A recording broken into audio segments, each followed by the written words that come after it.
एक गांव में एक गरीब किसान रहता था। उसका एक बेटा और एक बेटी थी। किसान अपने बेटा का विवाह करके कुछ साल के बाद अपनी बेटी का भी विवाह एक अमीर घर में कर देता है। बेटी बहुत अमीर घर में गई थी। उसके घर में नौकर चाकर काम करते थे। किसान अपने दोनों बच्चों का विवाह करके इस दुनिया से चला जाता है।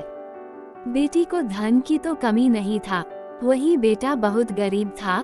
किसी तरह खेती मेहनत मजदूरी करके अपने परिवार का पालन पोषण करता था। उसकी पत्नी भगवान भोलेनाथ शिव की बहुत बड़ी भक्त थी। गरीब होने के बाद भी वह भगवान से कोई शिकायत नहीं करती थी। वह थोड़े में ही गुजारा कर लेती और अपने परिवार के साथ खुशी से रहती थी। वही उसके पति की बहन धन ज्यादा होने के कारण घमंडी थी। वो अपने भाई के गरीबी के कारण उनसे कोई रिश्ता नहीं रखना चाहती थी। उसकी बहन धन के घमंड में इतनी चुर थी कि अपने भाई को देखना तक पसंद नहीं करती थी। समय बीतता गया और बहन के नंद की शादी पड़ी। उसने अपने भाई को बुलाया तक नहीं। किसी तरह उसके भाई को पता चला और वह बिना बुलाए ही बहन के घर शादी में चला जाता है। बहन उसको देखते ही अपने नौकरों से कहकर घर से बाहर ही लौटा देती है। भाई भूखा प्यासा रोते हुए जा रहा था, तभी रास्ते में उसको एक बूढ़ी माँ मिलती है। उन्होंने ने उस भाई से पूछा, बेटा क्यों रो रहे हो? इतने में वह अपनी सारी रैकदाई कहानी बताता है। बूढ़ी माता ने उसे समझाकर चुप होने को कहती हैं। बूढ़ी माता जी गरीब किसान के बेटा से कहती कि यही पास में मेरा बगीचा है, चलो कुछ खा के आराम कर लो।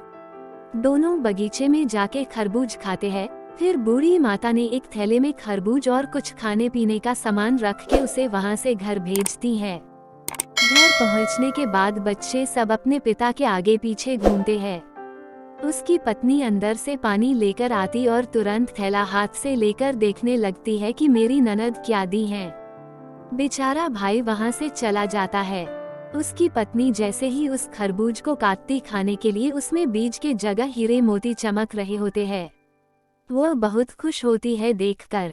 फिर अपने पति के पास जाकर कहती कि दीदी को हमारी गरीबी देखा नहीं गया है, इसीलिए इतने सारे धन दी हैं। बेचारा किसान भाई सोच में पड़ जाता है और किसी से कुछ कहता नहीं है।